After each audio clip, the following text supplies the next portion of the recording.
It's time for a rant. Can we please just stop using the phrase, "what doesn't kill me makes me stronger"? It seems like every year some popular artist comes out with a song that uses that line. The first time I heard it was in Kelly Clarkson's 2011 hit song, Stronger. But it's been used a gazillion times, mostly in the last 10 years. Don't believe me?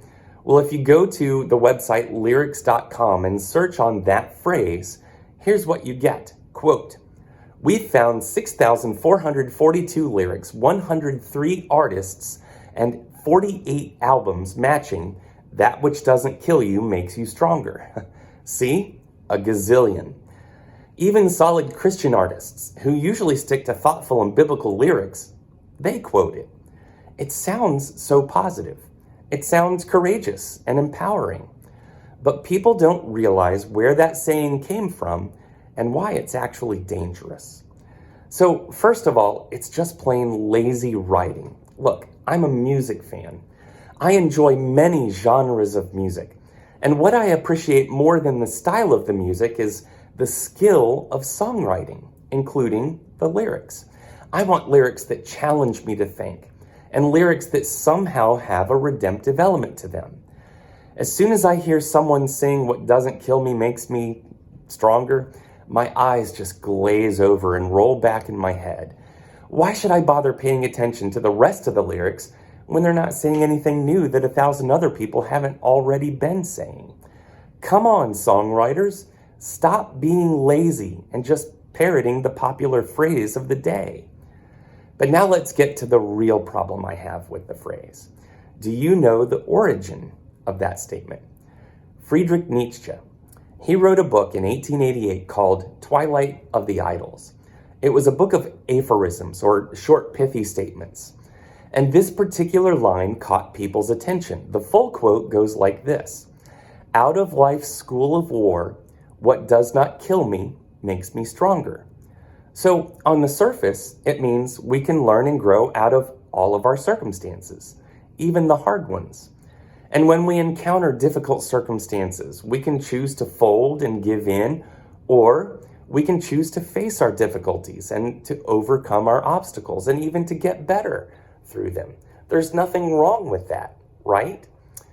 Well, until you understand what Nietzsche was trying to do. He's also famous for writing in his philosophical book, Thus Spoke Zarathustra, God is Dead. He believed that we humans need to do away with the crutch of worshiping a God outside of ourselves. Once you do away with the concept of God, then what you are left with is nihilism, that life is inherently meaningless. And because of this, Nietzsche taught that we ought to change our goals as humans. We need to work toward developing ourselves into a kind of Superman. That was his word. Instead of believing in and worshiping a God who is outside of ourselves and beyond our world, we should pursue a higher view of self, where self is the source of meaning and value and morals. So we need to understand that the line, "what doesn't kill me makes me stronger," was originally intended to be a part of replacing the worship of God with the worship of self. But that's not the only problem I have with the statement.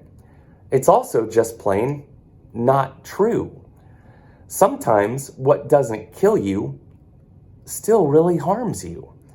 If you're 8 years old and your parents divorce, your dad lived for work and was never at home and never went to watch you play soccer, and your mom had an affair with another man, that doesn't kill you, right? You could gain some resilience from having to endure and overcome those circumstances over time. But it also does irreparable damage to you. It changes the way you think about a father's love. It changes the expectations you have for commitments in relationships. What doesn't kill you still hurts you. And now I want to compare Nietzsche's view of human suffering with Jesus's view. In Luke chapter 21, verses 10 through 19, Jesus taught his disciples how to prepare for troubles in this life. Jesus said, "Nation will rise against nation and kingdom against kingdom. There will be great earthquakes, and in various places famines and pestilences, and there will be terrors and great signs in heaven. But before all this, they will lay their hands on you and persecute you, delivering you up to the synagogues and prisons, and you will be brought before kings and governors for my name's sake. This will be your opportunity to bear witness. Settle it therefore in your minds not to meditate beforehand how to answer, for I will give you a mouth and wisdom, which none of your adversaries will be able to withstand or contradict. You will be delivered up even by parents and brothers and relatives and friends, and some of you they will put to death. You will be hated by all for my name's sake, but not a hair of your head will perish. By your endurance, you will gain your lives." So was Jesus saying when your life gets hard, face it, overcome it, rise above it, be better for it? No. He said, keep your trust in my name. If you proclaim Jesus as Lord, then what doesn't kill you? Well, actually, it might kill you. But even if the world does kill you, then Jesus will be your strength. Jesus will be your wisdom. Jesus will be your life. Jesus does not call you to be stronger by the effort of your self-will. Jesus does not call you to elevate yourself in the midst of troubles. And Jesus does not even minimize the difficulties that you will face in life. Jesus says that your troubles are real, and he uses these circumstances not to call you to trust in yourself, but to call you to a deeper trust in him. And that's why Paul, in 2 Corinthians chapter 12, verses 7 through 10, he gives a little bit of his own story. He says, "A thorn was given me in the flesh, a messenger of Satan to harass me, to keep me from being too elated.